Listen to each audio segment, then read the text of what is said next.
السلام علیکم ورحمۃ اللہ وبرکاتہ. میں ڈاکٹر محمد خان, نیچروپیتھک, اور آپ دیکھ رہے ہیں المومن. آج ہم لوگ بات کرتے ہیں علماء سو کی.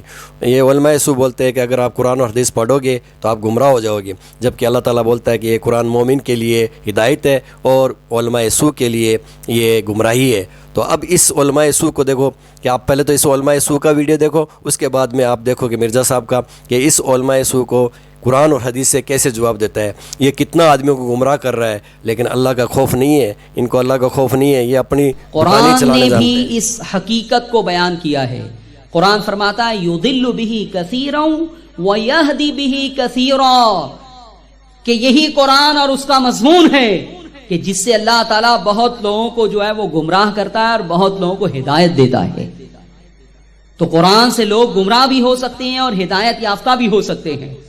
جب آپ کے پاس کوئی شخص قرآن اور حدیث لے کر آ جائے تو اس کے بغل میں صرف قرآن اور حدیث دیکھ کر متاثر ہونے کی ضرورت نہیں ہے, بلکہ آپ کو فیصلہ کرنا ہوگا کہ یہ قرآن سے ہدایت حاصل کرنے والا ہے یا گمراہ ہونے والا ہے. بتائیے یہ آپ کی ذمہ داری ہوگی یا نہیں؟ بولیے زور سے, ہوگی یا نہیں؟ کہ یہ شخص جو قرآن اور حدیث لے کر آیا ہے, قرآن چونکہ فرماتا ہے یضل بہ کثیرا ویہدی بہ کثیرا, تو یہ شخص کون ہے؟ قرآن سے اسے ہدایت ملی ہے یا یہ گمراہ ہوا ہے؟ یہ دیکھنا بھی ضروری ہے.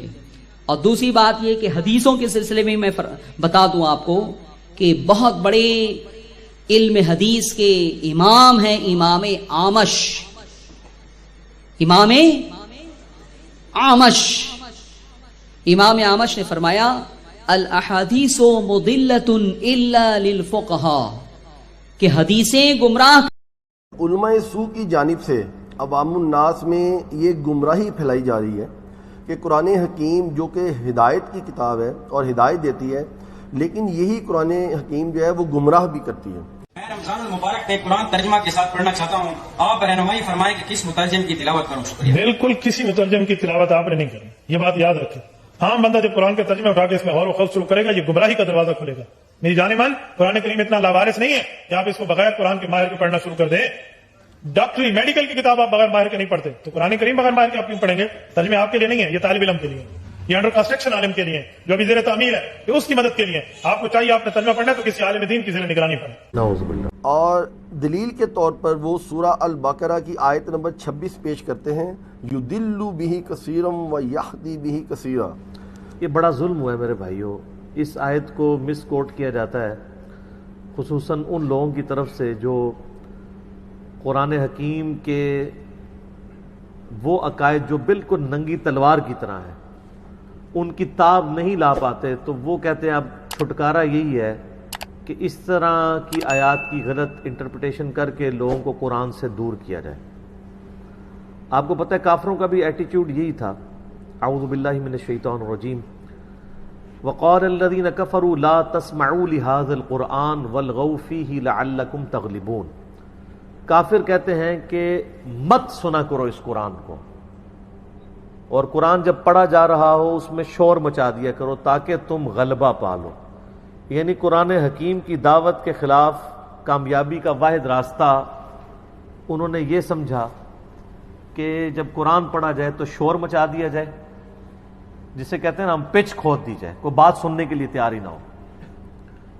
قرآن پر غالب آنے کا وہ راستہ یہی سمجھتے تھے کفار مکہ بھی, کہ نبی علیہ السلام کی بات کوئی نہ سنے, کیونکہ جو بات سنتا تھا اس کے دل کو اپیل کرتی تھی, وہ ہدایت قبول کر لیتا تھا.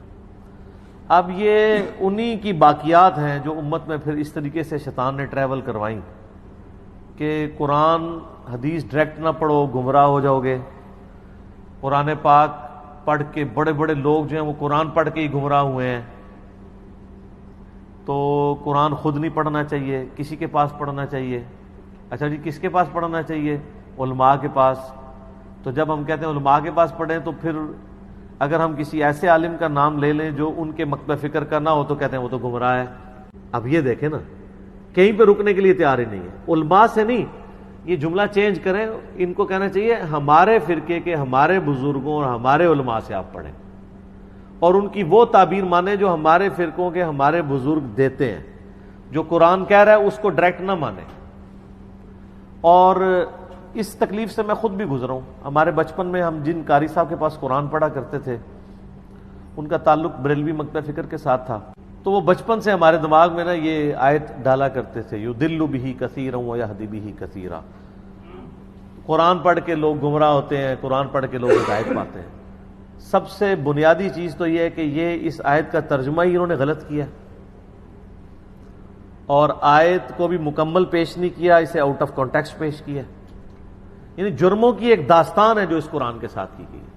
پہلے تو میں صرف عقلاً آپ سے بات کرتا ہوں، کیا قرآن حکیم کتاب ہدایت ہے یا گمراہی پھیلانے والی کتاب ہے؟ یہ پہلے ہمیں طے کرنا ہے.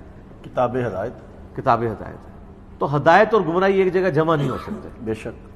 اگر یہ کتاب ہدایت ہے تو یہ پھر گمراہ کسی کو نہیں کرے گی، یہ طے ہے. اب اگر اس طرح کی کوئی آیت آئی ہے جس کی انٹرپریٹیشن کر رہے ہیں تو وہ سر آیت آپ خود بھی ایک دفعہ سورۃ البقرہ کی آیت نمبر 26 پوری پڑھ کے دیکھ لیں، آپ کو کانٹیکسٹ سے سمجھ آ جائے گا. اس میں تو یہ بات ہوئی نہیں ہے،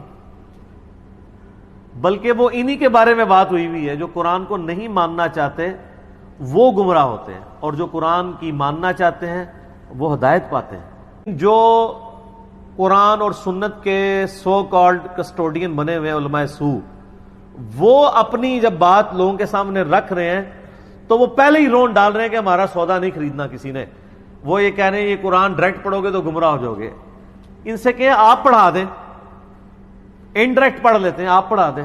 تو وہ کہتے ہیں نہیں یہ قرآن ذرا مشکل ہے، ہمارے بزرگوں کی آپ کتابیں پڑھیں. یہ انہوں نے قرآن حدیث کا نچوڑ نکال کے آپ کو دے دیا ہے. وہ نچوڑ ایسے نہیں نکالا، ایسے کر کے نکالا ہے. تو یہ بتانا چاہ رہے ہیں کہ ہمارے علماء کو زیادہ بہتر طریقہ آتا ہے لوگوں کو قرآن و سنت سکھانے کا بنسبت اللہ کے، کیونکہ اللہ کی کتاب مشکل، نعوذ باللہ. ان کی آسان، نعوذ باللہ.